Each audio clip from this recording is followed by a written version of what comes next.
Salut à tous, je me présente, vous m'avez probablement pas déjà vu sur la chaîne. Je suis Joris, je suis coach en nutrition. Je m'intéresse plus particulièrement aux maladies auto-immunes et intestinales. Aujourd'hui, justement, on va parler d'un des sujets que je préfère traiter, c'est les intestins, plus particulièrement le microbiote intestinal. Alors le microbiote intestinal, qu'est-ce que c'est? C'est le monde microbien qu'il y a à l'intérieur de votre tube digestif. Donc il faut savoir qu'on a des bactéries un peu partout, mais on se concentre plus particulièrement au niveau du tube digestif parce que c'est là qu'on voit qu'il y a vraiment des interactions avec certaines pathologies. Je parle de bactéries, mais il n'y a pas que des bactéries dans nos intestins. Il y a aussi des virus, des champignons, des levures, des parasites, des bactéries, enfin bref, il y a vraiment beaucoup de choses à l'intérieur. Et en fait, en réalité, on s'est posé la question, est-ce que la prise ou la perte de poids était liée à un monde microbien différent?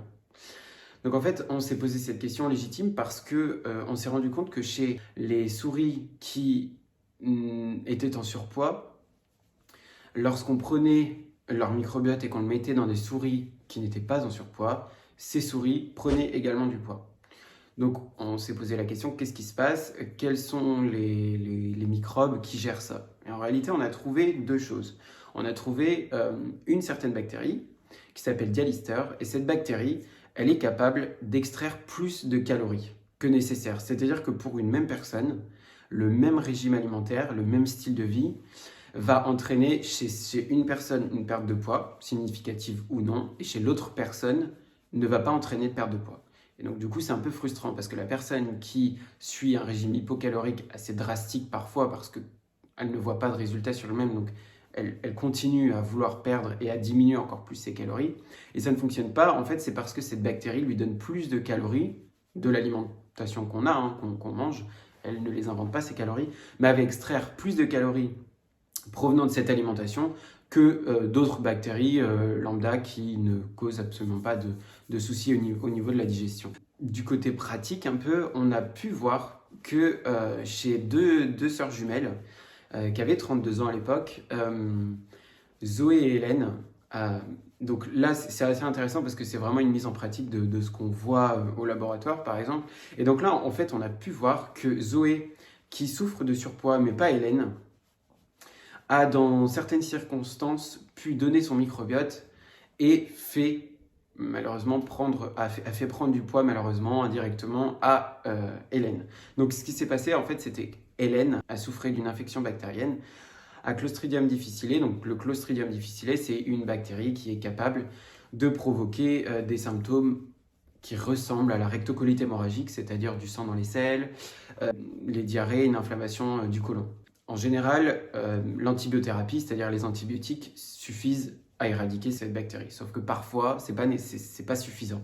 Et donc, quand c'est pas suffisant, on va chercher à prendre le microbiote intestinal d'une personne saine. Et donc là, en l'occurrence, les médecins ont pris celui de sa sœur Zoé, qui était en surpoids. Ils ont pris le microbiote intestinal de Zoé et ils l'ont transféré dans les intestins de Hélène. Donc, bien joué, parce que Hélène n'avait plus le Clostridium difficile, elle ne souffrait plus de pathologie. Sauf que quelques semaines, quelques mois après, Hélène a pris du poids. Elle était à la base mince, c'est-à-dire qu'elle n'avait pas de problème au niveau de son poids. Elle est devenue obèse. Et donc là, on a fait vraiment le lien entre le microbiote intestinal chez l'humain, parce que jusqu'ici, on avait les preuves chez la souris, mais on n'avait pas les preuves chez l'humain. Donc on a vu vraiment le lien entre le microbiote intestinal et prise ou perte de poids. Je disais tout à l'heure que certaines bactéries étaient capables d'extraire plus de calories que d'autres, et donc empêcher la perte de poids. Mais là, ce qui s'est passé, c'est que probablement ça, on ne sait pas exactement, mais probablement ça, c'est un phénomène qui s'est passé, mais aussi le comportement alimentaire d'Hélène avait changé, c'est-à-dire qu'elle avait plus faim, elle avait tendance à plus vouloir manger. Et donc dans ce cas-là, on peut imaginer également que notre monde bactérien intestinal en fait interagit avec le cerveau. Maintenant qu'on sait ça, on veut savoir, ben d'accord, moi je n'arrive pas à perdre du poids, j'ai essayé tout un tas de régimes, je reprends le poids après. Donc il peut y avoir deux choses différentes. Il peut y avoir une sorte de trouble du comportement alimentaire, et donc là je ne vais pas parler de ça, je vais parler simplement de faire en sorte de retrouver un microbiote intestinal sain, équilibré. Il y a plusieurs façons de voir les choses pour éliminer les mauvaises bactéries, c'est-à-dire si on a une dysbiose intestinale, c'est-à-dire un intestin déséquilibré, ce qu'on va faire, c'est qu'on va chercher à s'alimenter mieux. Parce qu'en réalité, le microbiote intestinal répond très bien à l'alimentation, vu que à l'intérieur, nos bactéries mangent ce que nous mangeons. Si on change d'alimentation, et bien évidemment, elles vont changer en genre, en espèces, etc.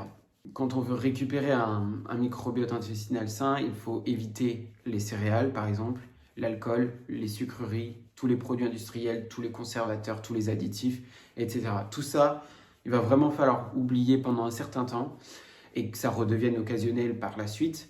Mais pendant un temps, il vaut mieux les éviter parce que sinon, votre microbiote intestinal, il est complètement...